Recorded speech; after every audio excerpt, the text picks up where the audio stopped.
ಮನೋವಿಹಾರಿಣಿ.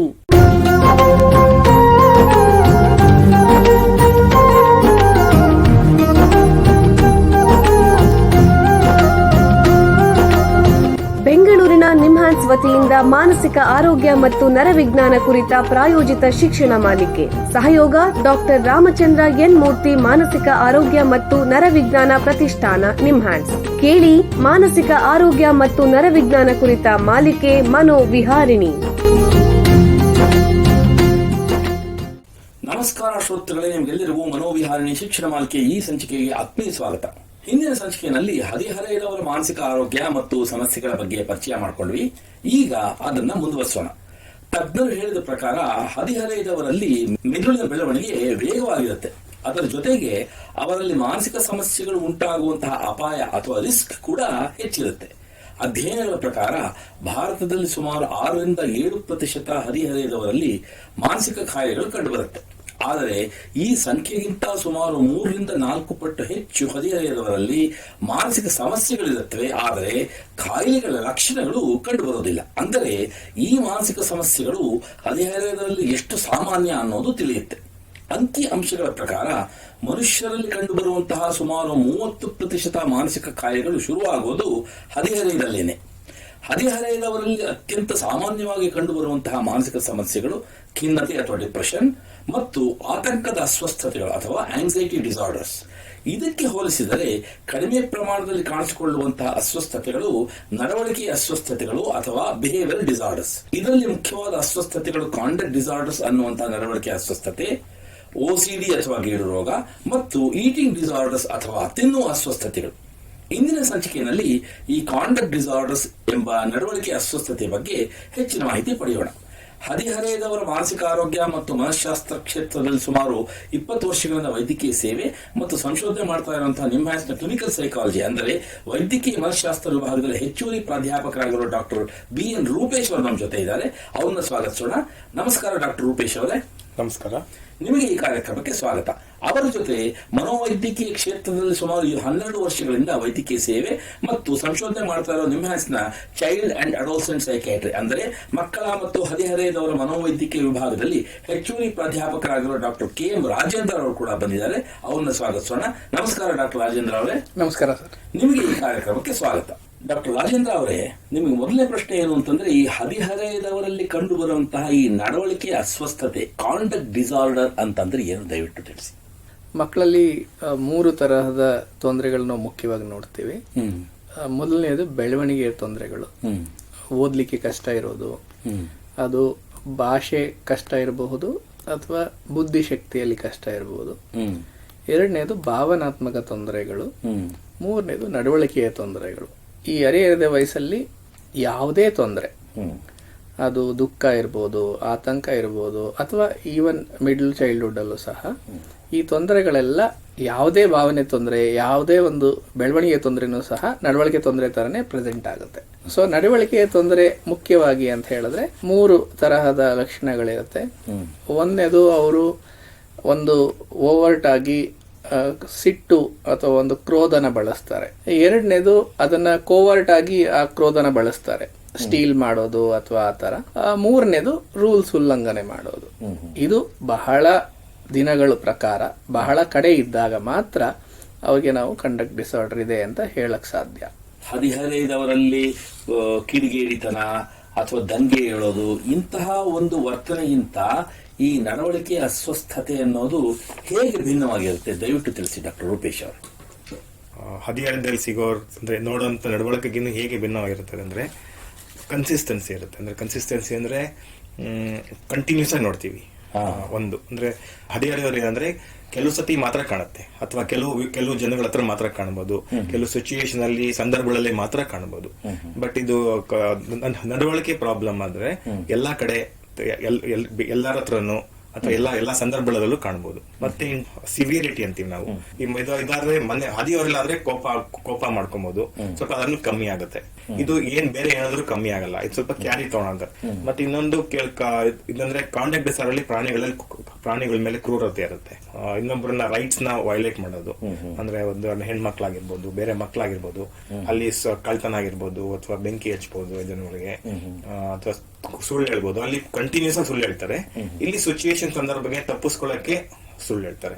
ಹದಿಹರೆಯದಲ್ಲಿ ಹಾನಿ ಕಮ್ಮಿ ಆಗುತ್ತೆ. ಇದು ವರ್ತನೆ ಪ್ರಾಬ್ಲಮ್ ಅಲ್ಲಿ ಹಾನಿ ಜಾಸ್ತಿ ಆಗಿರುತ್ತೆ. ಮತ್ತೆ ಇದರಲ್ಲಿ ಹದಿಹರೆಯಲಾಗೋದು ಕೆಲಸತಿ ಇವ್ರಿಗೆ ಗಿಲ್ಟ್ ಕಾಣಿಸ್ಬೋದು. ವರ್ತನೆ ಪ್ರಾಬ್ಲಮ್ ಇರೋರಿಗೆ ಗಿಲ್ಟು ರಿಮೋರ್ಸ್ ತುಂಬಾ ಕಮ್ಮಿ. ನಾನು ತಪ್ಪು ಮಾಡಿದೆ, ನಾನು ಮಾಡ್ಕೊಡ್ದಾಗಿತ್ತು, ಈ ತರ ಬರಲ್ಲ ಅವ್ರಿಗೆ. ಈ ತರ ಎಷ್ಟೊಂದು ಕಾರಣಗಳಿಂದ, ಇಷ್ಟೊಂದು ಬೇರೆ ಬೇರೆ ರೀತಿಯಿಂದ ಬದಲಾವಣೆ ಬೇರೆ ಬೇರೆ ಅಂತ ಹೇಳ್ಬೋದು. ನಿಮ್ಮ ಪ್ರಕಾರ ಈ ನಡವಳಿಕೆ ಸಮಸ್ಯೆ ಅನ್ನೋದು ಸಾಧಾರಣವಾಗಿ ಯಾವ ವಯಸ್ಸಿನಲ್ಲಿ ಪ್ರಾರಂಭ ಆಗತ್ತೆ? ಇದರಲ್ಲಿ 2 ತರ ಇದೆ. ಒಂದು ನಾವು ಚೈಲ್ಡ್ಹುಡ್ ಆನ್ಸೆಟ್ ವರ್ತನೆ ಪ್ರಾಬ್ಲಮ್ ಅಂತೀವಿ, ಅಂದ್ರೆ ಮಕ್ಕಳಲ್ಲಿ ಶುರುವಾಗಂತ ಒಂದು. ಇನ್ನೊಂದು ಹದಿಹರೆಯದಲ್ಲಿ ಶುರುವಾಗಂತ ಒಂದು. ಉದಾಹರಣೆ ಮಕ್ಕಳಲ್ಲಿ ಶುರುವಾಗಂತ ಒಂದು 10 ವರ್ಷದ ಮುಂಚೆ, ಹದಿಹರೆಯಲ್ಲಿ ಕಾಣೋದು 10 ವರ್ಷದ ಆದ್ಮೇಲೆ. ಈಗ ಭಾರತ ಮತ್ತು ವಿಶ್ವದಾದ್ಯಂತ ಈ ನಡವಳಿಕೆ ಕಾಯಿಲೆಗಳ ಪ್ರಮಾಣ ಎಷ್ಟಿರ್ಬೋದು ದಯವಿಟ್ಟು ತಿಳಿಸಿ. ವೆಸ್ಟರ್ನ್ ಕಂಟ್ರೀಸ್ ಏನಿದೆ ಅಲ್ಲಿ ಸ್ವಲ್ಪ ಅಧ್ಯಯನಗಳು ಜಾಸ್ತಿ ಇದೆ. ಸೊ ಅಲ್ಲಿ ಅವರು ಒಂದು 3-5% ಅನ್ನೋದು ಓವರ್ ಆಲ್ ಒಂದು ಜನರಲ್ ವಿವೋಲ್ ಹೇಳ್ಬೋದು. ಅದೇ ತರ ಇವಾಗ ನಡವಳಿಕೆ ತೊಂದರೆದಲ್ಲಿ ಕಂಡಕ್ಟ್ ಡಿಸಾರ್ಡರ್ ಎಷ್ಟಿದೆ ಅಂತ ಹೇಳೋದು, ಅಧ್ಯಯನ ಮಾಡೋದು ಸುಲಭ ಅಲ್ಲ. ಭಾರತದಲ್ಲಿ ಅಷ್ಟೊಂದು ಅಧ್ಯಯನಗಳು ಸಹ ಆಗಿಲ್ಲ.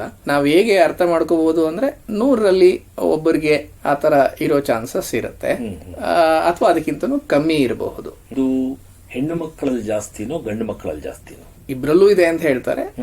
ಅದನ್ನ ನಾವು ಗಂಡು ಮಕ್ಕಳಲ್ಲಿ ಜಾಸ್ತಿ ಅಧ್ಯಯನಗಳಿದೆ. ಇದರಲ್ಲಿ ಈ ಓವರ್ಟ್ ಕ್ರೋಧ ಅನ್ನೋದು ಹೆಣ್ಮಕ್ಳಲ್ಲಿ ಕಮ್ಮಿ ಕಾಣಿಸುತ್ತೆ. ಕೋವರ್ಟ್ ಮತ್ತೆ ರೂಲ್ಸ್ ಬ್ರೇಕಿಂಗ್ ಅವರಲ್ಲೂ ಇರಬಹುದು.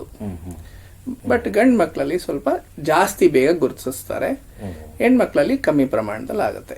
ಈಗ ಒಂದು ಸಣ್ಣ ವಿರಾಮ ತಗೊಳ್ಳೋಣ. ನಂತರ ಹದಿಹರೆಯದವರಲ್ಲಿ ಕಾಣಿಸಿಕೊಳ್ಳುವಂತಹ ನಡವಳಿಕೆ ಅಸ್ವಸ್ಥತೆ, ಕಾಂಡಕ್ಟ್ ಡಿಸಾರ್ಡರ್ಸ್ ಬಗ್ಗೆ ಹೆಚ್ಚಿನ ಚರ್ಚೆಯನ್ನು ಮುಂದುವರಿಸೋಣ. ಬೆಂಗಳೂರಿನ ನಿಮ್ಹಾನ್ಸ್ ಮಾನಸಿಕ ಆರೋಗ್ಯ ಮತ್ತು ನರವಿಜ್ಞಾನ ಕ್ಷೇತ್ರದಲ್ಲಿ ಹೆಸರುವಾಸಿ. ಶ್ರೇಷ್ಠ ಮಟ್ಟದ ಔಷಧೋಪಚಾರ, ಸಂಶೋಧನೆ ಮತ್ತು ತರಬೇತಿ ಇವೇ ನಿಮ್ಹಾನ್ಸ್ನ ಪ್ರಮುಖ ಧ್ಯೇಯಗಳು. ದೇಶದ ವಿವಿಧ ಭಾಗಗಳಿಂದ ಬರುವ ಲಕ್ಷಾಂತರ ಜನರಿಗೆ ಚಿಕಿತ್ಸೆ ನೀಡುವ ನಿಮ್ಹಾನ್ಸ್ಗೆ ರಾಷ್ಟ್ರೀಯ ಪ್ರಾಮುಖ್ಯತಾ ಸಂಸ್ಥೆ ಎಂಬ ಗೌರವ.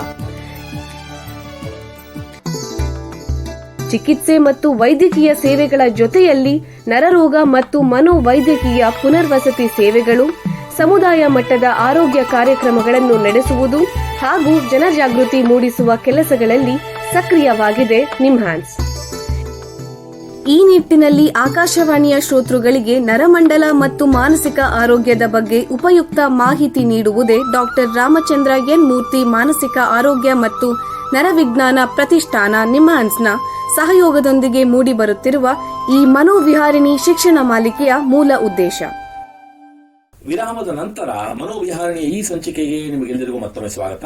ವಿರಾಮಕ್ಕೆ ಮುಂಚೆ ಹದಿಹರೆಯದವರಲ್ಲಿ ಕಾಣಿಸಿಕೊಳ್ಳುವಂತಹ ನಡವಳಿಕೆ ಅಸ್ವಸ್ಥತೆಗಳು, ಅದರಲ್ಲೂ ಕಾಂಡಕ್ಟ್ ಡಿಸಾರ್ಡರ್ಸ್ ಬಗ್ಗೆ ನಿಮ್ಹಾನ್ಸ್ನ ತಜ್ಞರಾದ ಡಾಕ್ಟರ್ ರೂಪೇಶ್ ಹಾಗೂ ಡಾಕ್ಟರ್ ರಾಜೇಂದ್ರ ಅವರ ಹತ್ರ ಮಾತಾಡ್ತಾ ಇದ್ವಿ.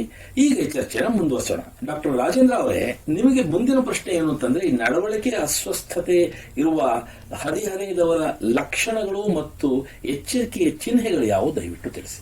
ಇವಾಗ ಒಂದು ಮಗುಗೆ ಓದ್ಲಿಕ್ಕೆ ಬರೋದಿಲ್ಲ, ತಂದೆ ಮತ್ತೆ ಮಾಸ್ಟರ್ ಹೊಡಿತಾರೆ, ಆ ಮಗು ನಾನು ಒಳ್ಳೆಯವನಲ್ಲ ಅನ್ನೋ ಒಂದು ಫೀಲಿಂಗ್ ಬಂದು ಅವರು ಕೆಟ್ಟ ಸಹವಾಸ ಸಿಕ್ಕಿದ್ರೆ ಅಲ್ಲೂ ಸಹ ನಡವಳಿಕೆ ತೊಂದರೆ ಬರಬಹುದು. ಎರಡನೆಯದು, ಇವರಲ್ಲಿ ಆರ್ಗನೈಸೇಷನ್ ಮಾಡೋ ಶಕ್ತಿ ಕಮ್ಮಿ ಇರುತ್ತೆ, ನಿರ್ಧಾರಗಳನ್ನ ಆಲೋಚನೆ ಮಾಡ್ದೇನೆ ತಗೊಳ್ಳೋ ಚಾನ್ಸಸ್ ಜಾಸ್ತಿ ಇರುತ್ತೆ.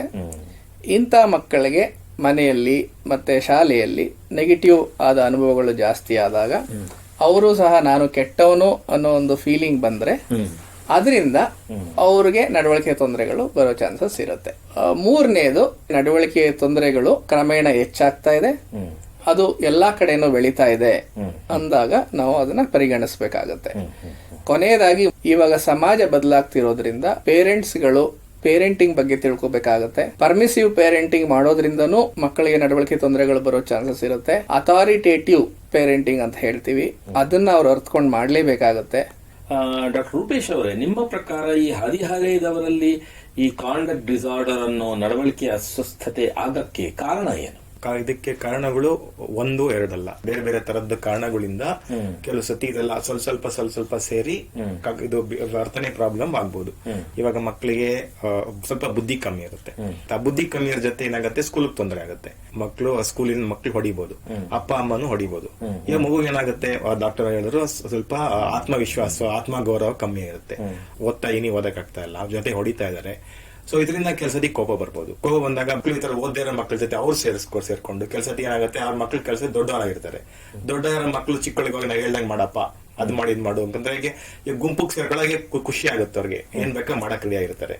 ಅಲ್ಲಿಂದ ಶುರು ಆಗ್ಬೋದು. ನಾವು ಡೆಲಿಕ್ವೆಂಟ್ ಪೀರ್ಸ್ ಅಂತೀವಿ, ಅದರಿಂದ ಆಗ್ಬೋದು.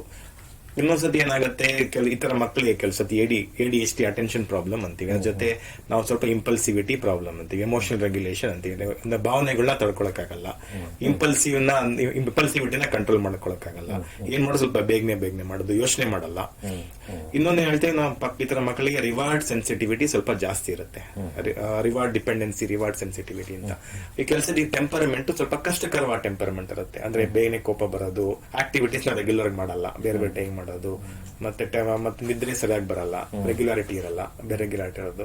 ತಂದೆ ತಾಯಿಗಳು ಅಥವಾ ನೋಡ್ಕೊಳ್ಳೋರು ಸ್ವಲ್ಪ ಅಡ್ಜಸ್ಟ್ ಮಾಡ್ಕೊಂಡು ಹೋಗ್ಬೇಕು. ತುಂಬಾ ಫಸ್ಟ್ ರ್ಯಾಂಕ್ ಬರಬೇಕು, ಮಾರ್ಕ್ಸ್ ಎಕ್ಸ್ಪೆಕ್ಟ್ ಮಾಡೋದು, ಅಥವಾ ಪ್ರೀತಿ ವಿಶ್ವಾಸ ತೋರಿಸದೇ ಇರೋದು, ಇದೆಲ್ಲ ಗುಡ್ನೆಸ್ ಆಫ್ ಇಟ್ ಸರಿಯಾಗಿರಲ್ಲ. ಕೆಲಸದಿ ತಂದೆ ಅಥವಾ ಆಲ್ಕೋಹಾಲಿಸಮ್ ಅಂತೀವಿ, ಮದ್ಯಪಾನ ತುಂಬಾ ಜಾಸ್ತಿ ಮಾಡೋದ್ರಿಂದ, ಅಥವಾ ಮನೆ ಕಡೆ ಗಮನ ಕೊಡೋದ್ರಿಂದ, ಮಗು ಬಗ್ಗೆ ನೋಡ್ಕೊಳ್ದೆ ಇರೋದ್ರಿಂದ, ಮಗುಗೆ ಈ ತರ ಕೆಟ್ಟ ಜೊತೆ ಸಿಕ್ಬಿಟ್ರೆ ಯಾರಾದ್ರು ಪೀರ್ ಇನ್ಫ್ಲೂಯೆನ್ಸ್ ಸಿಕ್ಕಿ, ಆವಾಗ ಅದರಿಂದನೂ ತೊಂದರೆಗಳು ಜಾಸ್ತಿ ಆಗೋದು.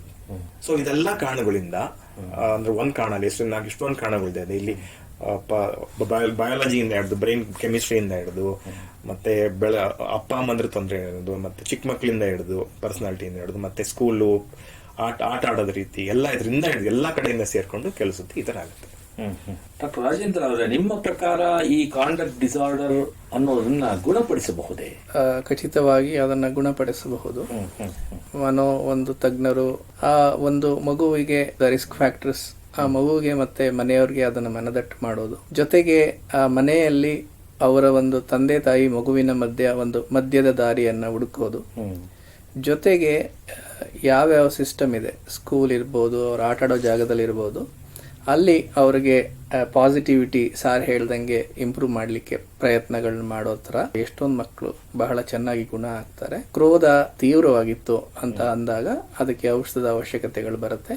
ಅದೇ ತರ ಈ ಒಂದು ಚಂಚಲತೆ ತೊಂದರೆ ಇತ್ತು, ಅದನ್ನು ಸಹ ಗುರುತಿಸಿ ಅದಕ್ಕೂ ಟ್ರೀಟ್ಮೆಂಟ್ ಮಾಡೋದ್ರಿಂದ ಇದರಲ್ಲಿ ನಾವು ಇನ್ನೂ ಹೆಚ್ಚಿನ ಇಂಪ್ರೂವ್ಮೆಂಟ್ ನ ಕಾಣಬಹುದು. ಡಾಕ್ಟರ್ ರೂಪೇಶ್ ಅವರೇ, ನಿಮ್ ಪ್ರಕಾರ ಈ ನಡವಳಿಕೆ ಅಸ್ವಸ್ಥತೆ ಹದಿಹರೆಯದಲ್ಲಿದ್ರೆ ಪ್ರೌಢರಾದಾಗ ಅಲ್ಲಿ ಏನಾದ್ರೂ ಸಮಸ್ಯೆಗಳಿಗೆ ಕಾರಣವಾಗಬಹುದೇ? ಆಗ್ಬಹುದು. ಇದು 10 ವರ್ಷ, ಸುಮಾರು 90-10 ವರ್ಷದ ಮುಂಚೆ ಈ ತರ ಲಕ್ಷಣಗಳು ಕಾಣಿಸ್ಕೊಂಡಾಗ ಸ್ವಲ್ಪ ಇಂಪ್ರೂವ್ಮೆಂಟ್ ಕಮ್ಮಿ, ಸಿವಿರಿಟಿ ಜಾಸ್ತಿ ಇರುತ್ತೆ. ಅದು ದೊಡ್ಡರಲ್ಲೂ ತೋರಿಸಬಹುದು. ಅದು ಬದಲಾಗಿ ಇದು ಹದಿಹರೆಯದಲ್ಲಿ ಕಾಣಿಸ್ಕೊಂಡ್ರೆ ದೊಡ್ಡರಾಗೋದು ಕಂಟಿನ್ಯೂ ಆಗೋದು ಸ್ವಲ್ಪ ಕಮ್ಮಿ. ಪೇರೆಂಟ್ಸ್ ಸ್ಕೂಲು ತುಂಬಾ ಮುಖ್ಯವಾದ್ದು. ಅಂದ್ರೆ ಮಗು ಅರ್ಥ ಮಾಡ್ಕೊಂಡು, ಅಂದ್ರೆ ಪ್ರೀತಿ ವಾತ್ಸಲ್ಯನ ನೋಡ್ಕೊಂಡು, ಜೊತೆಗೆ ಆಟ ಆಡೋದು, ಜೊತೆಗೆ ಹೋಗೋದು, ಟೈಮ್ ಸ್ಪೆಂಡ್ ಮಾಡೋದು, ಅರ್ಥ ಮಾಡ್ಕೊಳ್ಳೋದು, ಮಗುಗೆ ಏನ್ ಬೇಕು ಏನ್ ಬೇಡ. ಸ್ಕೂಲಲ್ಲೂ ಕೆಲಸ ಸಪೋರ್ಟ್ ಮಾಡ್ಬೋದು. ಮತ್ತೆ ಪೇರೆಂಟ್ಸ್ ಜೊತೆ ಕೂಡ್ಕೊಂಡು ಕೆಲಸದ ಪೇರೆಂಟ್ಸ್ ಗೆ ಪ್ಲಾನ್ ಮಾಡ್ಬೋದು. ನಾವು ಪ್ಲಾನಿಂಗ್ ಇರುತ್ತೆ, ಏನ್ ಮಾಡ್ತೀವಿ, ಯಾವ್ದು ಮಾಡ್ಬೇಕು ಇಲ್ಲ ಅಂತ. ಅದು ಸ್ಕೂಲಲ್ಲೂ ಇಂಪ್ಲಿಮೆಂಟ್ ಮಾಡಬಹುದು. ಎರಡು ಡಿಸ್ಕಸ್ ಮಾಡಿ, ಪೇರೆಂಟ್ಸ್ ಜೊತೆ ಈ ತರ ಡಿಸ್ಕಸ್ ಮಾಡಿ ಸ್ಕೂಲಲ್ಲೂ ಇಂಪ್ಲಿಮೆಂಟ್ ತರ ಮಾಡಬಹುದು. ಬಹಳ ಉಪಯುಕ್ತ ಮಾಹಿತಿ ನೀಡಿದ್ರಾ. ನೋಡಿ, ನಿಮ್ಮ ಹತ್ರ ಮಾತಾಡ್ತಾ ಕಾಲ ಕಳೆದಿದ್ದೇ ಗೊತ್ತಾಗ್ಲಿಲ್ಲ. ಇಲ್ಲಿಗೆ ಈ ಸಂಚಿಕೆ ಮುಗಿಸುವಂತ ಸಮಯ ಆಗ್ತಿದೆ. ಡಾಕ್ಟರ್ ರೂಪೇಶ್ ಅವರೇ, ಡಾಕ್ಟರ್ ರಾಜೇಂದ್ರ ಅವರೇ, ಎಲ್ಲ ಕೇಳುಗರಿಗೆ ಹದಿಹರೆಯದಲ್ಲಿ ಕಾಣಿಸಿಕೊಳ್ಳುವಂತಹ ಕಾಂಡಕ್ಟ್ ಡಿಸಾರ್ಡರ್ಸ್ ಅನ್ನುವಂತಹ ನಡವಳಿಕೆ ಅಸ್ವಸ್ಥತೆಯ ಬಗ್ಗೆ ಉಪಯುಕ್ತ ಮಾಹಿತಿ ನೀಡಿದ್ದೀರಾ. ನಿಮಗೆ ಎಲ್ಲರ ಪರವಾಗಿ ಧನ್ಯವಾದಗಳು. ಶ್ರೋತೃಗಳೇ, ಮಾನಸಿಕ ಆರೋಗ್ಯ ಮತ್ತು ನರವಿಜ್ಞಾನದ ಬಗ್ಗೆ, ಅದರಲ್ಲೂ ಹದಿಹರೆಯದವರ ಮಾನಸಿಕ ಕಾಯಿಲೆಗಳ ಬಗ್ಗೆ ಇನ್ನೂ ಹೆಚ್ಚಿನ ಮಾಹಿತಿಯೊಂದಿಗೆ ಮನೋವಿಹಾರಣೆಯ ಮುಂದಿನ ಸಂಚಿಕೆಯಲ್ಲಿ ಭೇಟಿಯಾಗೋಣ. ನಮಸ್ಕಾರ. ಇಲ್ಲಿಯವರೆಗೆ ಬೆಂಗಳೂರಿನ ನಿಮ್ಹಾನ್ಸ್ ವತಿಯಿಂದ ಮಾನಸಿಕ ಆರೋಗ್ಯ ಮತ್ತು ನರವಿಜ್ಞಾನ ಕುರಿತ ಪ್ರಾಯೋಜಿತ ಶಿಕ್ಷಣ ಮಾಲಿಕೆ ಮನೋವಿಹಾರಿಣಿ ಕೇಳಿದಿರಿ. ಸಹಯೋಗ ಡಾಕ್ಟರ್ ರಾಮಚಂದ್ರ ಎನ್ ಮೂರ್ತಿ, ಮಾನಸಿಕ ಆರೋಗ್ಯ ಮತ್ತು ನರವಿಜ್ಞಾನ ಪ್ರತಿಷ್ಠಾನ, ನಿಮ್ಹಾನ್ಸ್. ನೆರವು ಡಾಕ್ಟರ್ KS ಮೀನಾ, ನಿಮ್ಹಾನ್ಸ್. ಮಾನಸಿಕ ಆರೋಗ್ಯ ಶಿಕ್ಷಣ ವಿಭಾಗ, ನಿಮ್ಹಾನ್ಸ್. ಹಾಗೂ ನಿವೇದಿತಾ BS, ನಿಮ್ಹಾನ್ಸ್. ಸಂಗೀತ ಸಂಯೋಜನೆ K. ಕಲ್ಯಾಣ್. ಪರಿಕಲ್ಪನೆ, ನಿರೂಪಣೆ ಮತ್ತು ನಿರ್ಮಾಣ ಡಾಕ್ಟರ್ MM ಶ್ರೀನಿವಾಸ್ ಭರತ್, ನಿಮ್ಹಾನ್ಸ್. ನಿಮ್ಮ ಸಂದೇಶಗಳನ್ನು ಕಳಿಸಬೇಕಾದ ದೂರವಾಣಿ ಸಂಖ್ಯೆ 7891105524 7899105524. ವಾಟ್ಸ್ಆಪ್ ಸಂದೇಶಗಳು ಮಾತ್ರ. ಈ ಕಾರ್ಯಕ್ರಮದ ಮುಂದಿನ ಸಂಚಿಕೆ ಮುಂದಿನ ವಾರ ಇದೇ ಸಮಯಕ್ಕೆ ಮನೋವಿಹಾರಿಣಿ ಮಾಲಿಕೆಯಲ್ಲಿ.